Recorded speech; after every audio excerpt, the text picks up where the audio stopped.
tinggal dekatmu ku aman, hidup dalammu ku menang. Kau yang memegang hidupku di tanganmu. Kau meneguhkan langkahku. Kami berjalan bersamamu Tuhan. Ku berjalan di dalam kekuatan-Mu. Come on. Tuhan Kau perisaiku. Lewati badai tak akan ku goyah. Imanku tetap teguh, takkan ku ragu mengikutimu. Yang percaya buat Tuhan kita besar katakan amin.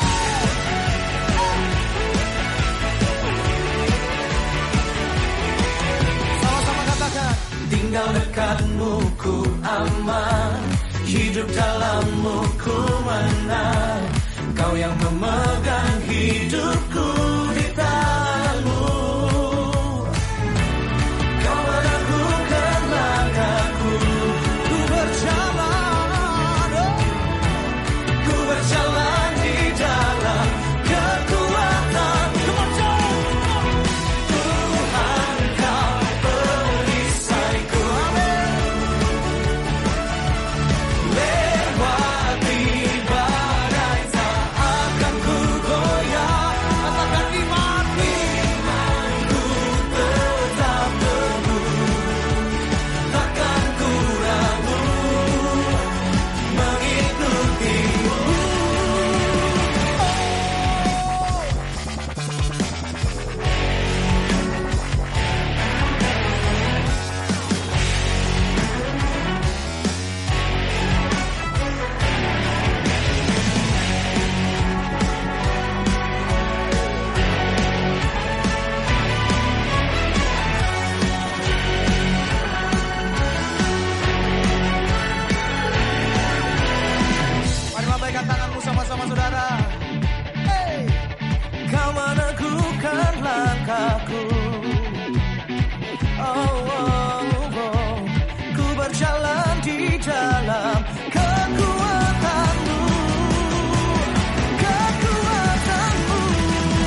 Kau berikan sampai kapanpun tak tergoyahkan, karena Yesus selalu menopang hidupku.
Shalom Bapak Ibu yang terkasih di dalam nama Tuhan Yesus. Pada kesempatan hari ini, izinkan saya menyapa setiap kita dimanapun kita berada dengan kata shalom, damai sejahtera untuk kita semuanya.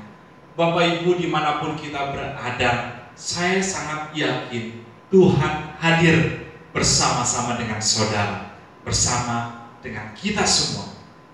Bapak Ibu, sebelum kita mendengarkan kebenaran firman Tuhan, saya ingin mengajak terlebih dahulu kita untuk terlebih dahulu berdoa. Mari kita berdoa. Tuhan Yesus yang baik, kami rindu mendengarkan kebenaran firman-Mu. Tolong kami Tuhan, supaya kami boleh mengerti isi hati-Mu melalui pemberitaan firman hari ini. Terpujilah nama. Di dalam nama Tuhan Yesus, Allah kami yang hidup, kami telah berdoa dan mengucap syukur. Haleluya. Amin. Bapak Ibu yang terkasih dalam nama Tuhan Yesus, di minggu yang ketiga ini kita akan mendengarkan kebenaran firman Tuhan yang saya beri tema yaitu berjuanglah dengan pengorbanan. Berjuanglah dengan pengorbanan. Bapak Ibu yang terkasih di dalam nama Tuhan Yesus, mengapa kita perlu berjuang dengan pengorbanan? Karena perjuangan kita tanpa pengorbanan adalah hal yang sia-sia. Tetapi ada juga orang yang enggan untuk berjuang di dalam pengorbanan. Ada juga orang yang tidak mau atau enggan untuk berkorban. Bapak Ibu, setelah saya pelajari mengapa orang tidak mau atau enggan untuk berkorban, hal yang saya dapati dari apa yang saya pelajari yaitu kalau orang itu tidak mau berkorban karena orang tersebut terlalu egois, Bapak Ibu. Terlalu egois. Egois adalah hanya mementingkan, hanya memikirkan dirinya sendiri. Hanya melihat dari segi dirinya sendiri. Kalau apa yang hendak dia lakukan itu mengandung keuntungan, terdapat keuntungan yang dapat dia peroleh, maka orang itu akan melakukan apa yang dia anggap baik, apa yang mereka atau apa orang lain harapkan, kalau mengandung keuntungan bagi dirinya sendiri. Kalau dia lihat ada kebaikan, kesenangan atau kesukaan yang bisa dia peroleh sementara dia melakukan sesuatu, maka dia kerjakan, dia mau berkorban. Tetapi beda halnya, beda ceritanya ketika seseorang yang egois ini melihat tidak ada keuntungan di sana, tidak ada sukacita atau tidak ada kesukaan, kesenangan atau keinginan yang benar-benar dia ingini di sana, maka dia tidak mau berkorban. Inilah ciri-ciri dari orang yang egois, bahwa orang itu mengukur segala sesuatu dari segi keuntungan dan keinginannya saja. Saudara-saudaraku, hal yang pertama yang saya pelajari dari orang yang tidak mau berkorban yaitu terlalu egois. Hal yang kedua, kalau saya dapat pelajari Bapak Ibu, orang yang tidak mau berkorban yaitu orang yang belum dewasa. Orang yang tidak mau berkorban adalah orang yang belum dewasa. Ya, orang yang tidak mau berkorban berarti dia orang yang belum dewasa. Dewasa tidak disangkut pautkan dalam hal ini dengan umur atau usia. Bisa saja orang yang usianya sudah uzur, sudah mapan, tetapi di dalam pengorbanan justru dia tidak menunjukkan kedewasaan. Tetapi ada orang yang masih remaja, mungkin bisa juga dia lebih menunjukkan pengorbanan. Saudara-saudaraku, bahwa pengorbanan ini, kalau orang tidak mau berkorban, berarti seseorang belum dewasa. Belum dewasa dalam hidupnya. Tidak jarang Bapak Ibu kalau kita melihat anak-anak kita yang masih usia balita, ketika dia memiliki makanan atau mainan, pasti dia tidak mau berbagi dengan yang lainnya. Sehingga kita berkata, bagi dong dengan temannya, bagi dong papa, bagi dong mama. Seringkali mereka tidak mau membagi makanan atau mainannya, karena tidak ada rasa pengorbanan yang sudah lahir dalam hidupnya, atau yang sudah tumbuh dalam hidup, karena masih kanak-kanak. Tetapi Bapak Ibu yang terkasih di dalam nama Tuhan Yesus, apabila kita sudah mengenal Kristus yang sudah terlebih dahulu berkorban bagi saya dan saudara, seharusnya kita menjadi pribadi yang rela berkorban, tidak atas dasar keuntungan, kesukaan, keinginan saudara, tetapi berdasarkan kasih Allah yang sudah terlebih dahulu berkorban bagi setiap kita. Saudara-saudaraku yang terkasih di dalam nama Tuhan Yesus, mari kita membuka firman Tuhan yang terambil di dalam Roma 12 ayatnya yang pertama. Mari kita membaca.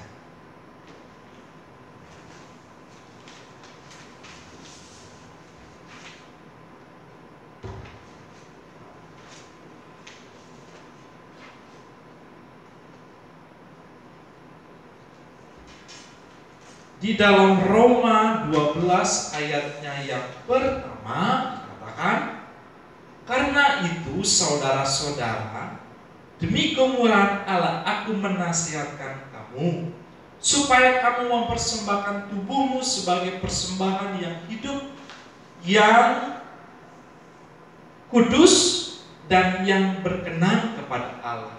Itu adalah ibadahmu yang sejati. Saudara-saudaraku yang terkasih di dalam nama Tuhan Yesus, Allah mengharapkan kepada setiap kita korban yang sejati, yaitu hidup kita sendiri, yaitu hidup yang Tuhan sudah berikan dalam hidup kita ini. Maka kita korbankan kepada Allah. Tubuh kita ini yang diberikan oleh Allah, kita korbankan bagi Allah, sehingga apa yang kita kerjakan bukan semata-mata untuk memuaskan kedagingan kita, tetapi juga untuk memuaskan roh yang ada dan bekerja dalam hidup kita. Saudara-saudaraku yang terkasih di dalam nama Tuhan Yesus, kalau kita melakukan satu pengorbanan, sesungguhnya itu dapat menunjukkan kasih kita kepada orang lain, kasih kita kepada Tuhan, kasih kita kepada keluarga. Kalau kita berkata kepada Tuhan, Tuhan, aku mengasihi Engkau. Dari pagi sampai malam kita berkata, Tuhan, aku mengasihi Engkau. Tetapi di dalam perbuatannya tidak ada yang menunjukkan benar-benar bahwa dia mengasihi Tuhan. Dia tidak melakukan apapun yang menunjukkan benar-benar mengasihi Tuhan. Sesungguhnya sebenarnya dia tidak mengasihi Tuhan. Karena Bapak Ibu, kalau kita berani berkata kepada Tuhan, aku mengasihi Engkau Tuhan, berarti kita juga harus berani untuk bertindak di dalam pengorbanan kepada Allah. Kalau kita mengasihi Tuhan, berarti kita mau berkorban untuk hidup, untuk berusaha hidup seperti yang Tuhan inginkan, yang tertulis dalam firman Tuhan. Apabila kita benar-benar mengasihi Allah, maka kita akan menuruti setiap perintahnya. Kita akan berusaha mengasihi, menyenangkan Dia. Amin. Betul Bapak Ibu. Selanjutnya Bapak Ibu, kalau kita mau mengasihi keluarga kita, kalau kita berkata kepada pasangan kita, aku mengasihi engkau, atau kita berkata kepada anak-anak kita, aku mengasihi engkau, tetapi dalam perbuatan kita tidak mencerminkan kasih kepada pasangan atau anak-anak kita, sesungguhnya kita tidak mengasihi mereka. Kalau ucapan kita mengasihi mereka, maka perbuatan kita pun harus penuh dengan pengorbanan. Tidak bisa kita berkata kepada pasangan atau anak-anak kita, aku mengasihi engkau, tetapi dalam tindakan kita tidak memberi mereka makan, kita tidak memberi mereka perlindungan. Sementara kita berkata, aku mengasihi engkau, tetapi dalam tindakan tidak demikian, tidak ada pengorbanan yang kita kerjakan bagi mereka, sungguhnya kita sebenarnya tidak mengasihi mereka. Demikian juga dengan gereja. Apabila kita mengasihi gereja Tuhan, di mana Allah bekerja, di mana Allah melawat setiap umatnya, maka kita juga mau berkorban bagi gereja, berkorban bagi rumah Tuhan. Sehingga Bapak Ibu yang terkasih dalam nama Tuhan Yesus, bahwa pengorbanan merupakan suatu tanda kasih kita kepada seseorang, kepada Tuhan, kepada keluarga, kepada gereja Tuhan. Kalau kita mengasihi kepada mereka, maka kita juga harus berkorban bagi mereka. Saudara-saudaraku, dikatakan di dalam 1 Korintus 13 ayatnya yang ke-4 sampai ke-7 dikatakan di situ, mari kita baca. 1 Korintus 13 ayatnya yang ke-4 sampai ke-7. Kasih itu sabar, kasih itu murah hati, ia tidak cemburu, ia tidak memegahkan diri dan tidak sombong, dan tidak melakukan yang tidak sopan, dan tidak mencari keuntungan diri sendiri, ia tidak pemarah, dan tidak menyimpan kesalahan orang lain. Ia tidak bersuka cita karena ketidakadilan, tetapi karena kebenaran. Ia menutupi segala sesuatu, percaya segala sesuatu, mengharapkan segala sesuatu, sabar menanggung segala sesuatu. Dikatakan bahwa kasih itu murah hati. Kalau kita mengasihi keluarga, kalau kita mengasihi gereja Tuhan, berarti kita harus murah hati kepada mereka. Murah hati. Hati kita penuh dengan belas kasihan, penuh dengan pengorbanan bagi mereka. Dikatakan juga bahwa dia tidak sombong, tidak memegahkan dirinya. Apabila apapun yang sudah Tuhan kerjakan dalam hidup kita, apapun yang Tuhan sudah berikan dalam hidup kita, jabatan, ekonomi, keuangan, kepercayaan, semuanya, sebenarnya itu semua adalah Tuhan berikan dalam hidup kita.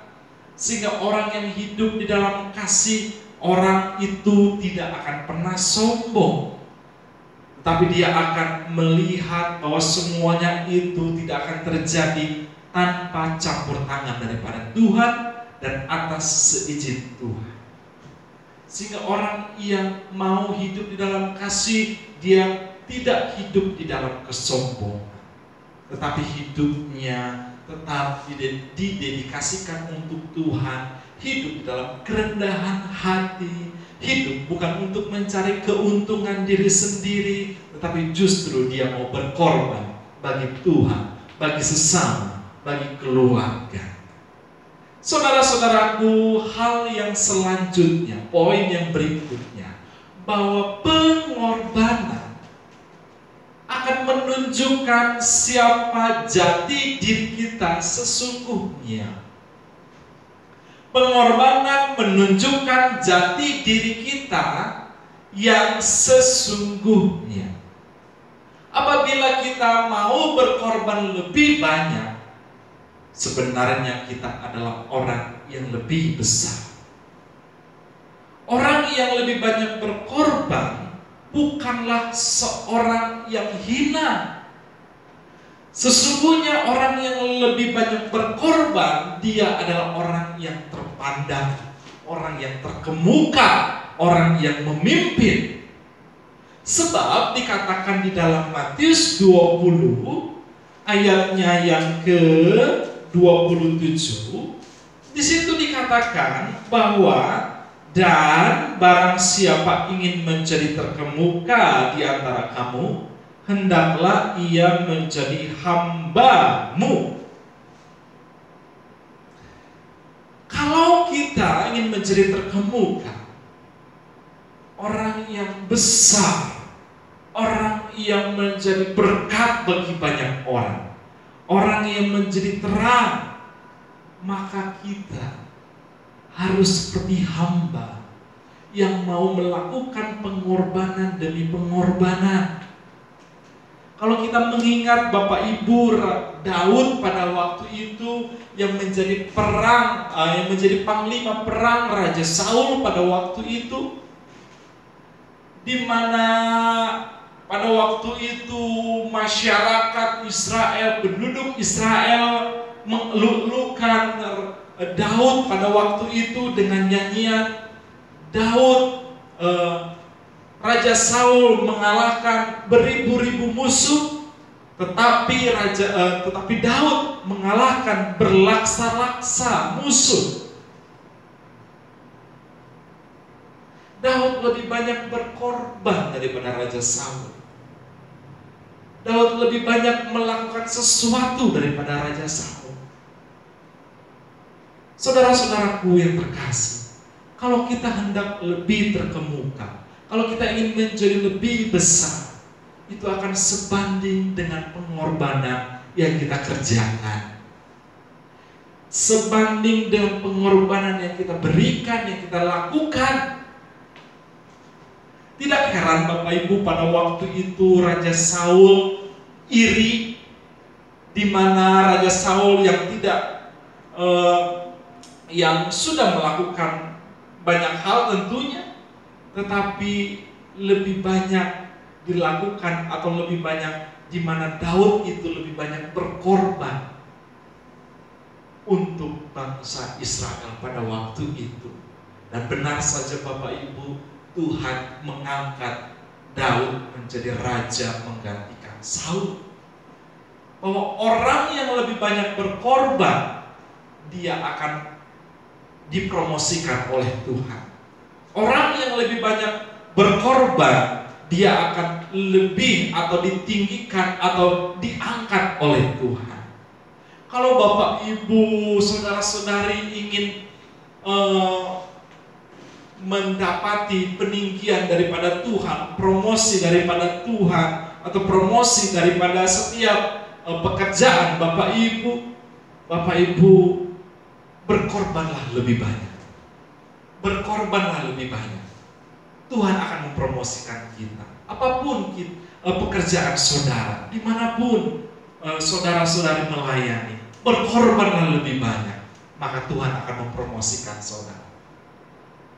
Bapak Ibu yang terkasih, bahwa pengorbanan merupakan menggambarkan siapa jati diri kita sesungguhnya.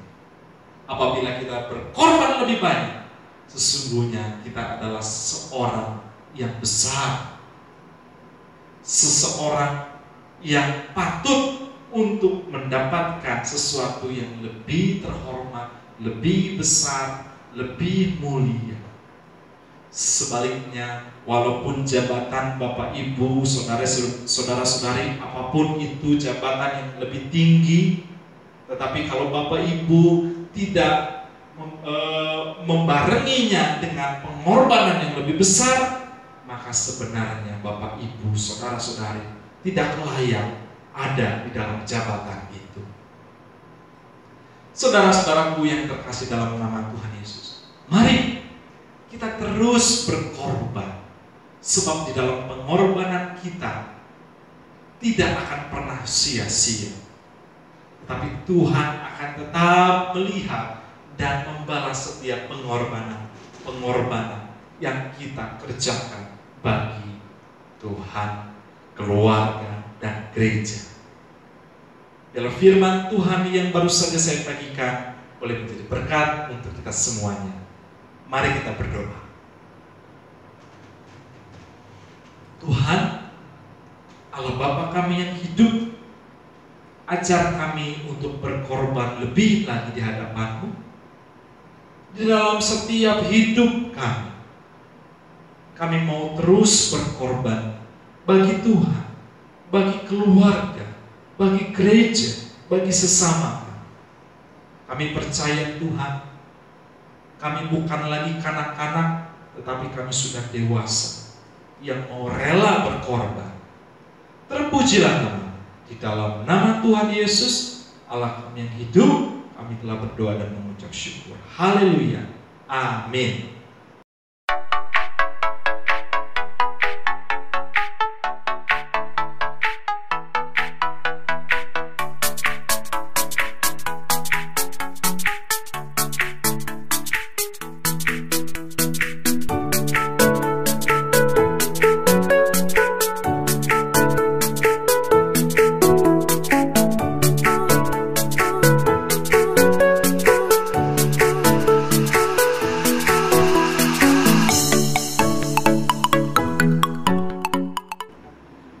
Bapak Ibu yang terkasih dalam nama Tuhan Yesus, kita sudah sampai di penghujung ibadah online kita. Saya berdoa supaya Tuhan terus memberkati dan menuntun setiap kita. Mari Bapak Ibu kita akhiri ibadah online ini di dalam doa. Tuhan Yesus yang baik, kami mengucap syukur ya Bapa, di mana Tuhan terus menyertai dan membuat kami boleh mengerti akan isi hati-Mu. Bapa, sebentar kami akan menutup ibadah online ini. Kami membutuhkan Engkau Tuhan memimpin setiap hidup kami hari lepas hari untuk memberkati setiap kami Tuhan. Bapak Ibu yang terkasih, mari kita mengangkat kedua tangan kita untuk menerima berkat daripada Tuhan. Firman Tuhan berkata, jikalau engkau baik-baik di dalam mendengarkan dan melakukan firman Tuhan, serta tidak menyerong ke kanan dan ke kiri, maka ketahuilah bahwa engkau akan diberkati oleh Tuhan. Diberkatilah setiap anggota keluarga. Diberkatilah masa depanmu. Diberkatilah setiap usahamu yang kau kerjakan, sehingga kau akan lebih besar, lebih tinggi, dan Tuhan akan melimpahi kau dengan kekuatan, kesabaran, dan kecakapan di dalam setiap tanggungan yang Tuhan izinkan dalam hidup. Di dalam nama Tuhan Yesus, dalam nama Allah Bapa, Putra dan Roh Kudus, setiap kita yang percaya, mari kita katakan amin. Tuhan Yesus memberkati.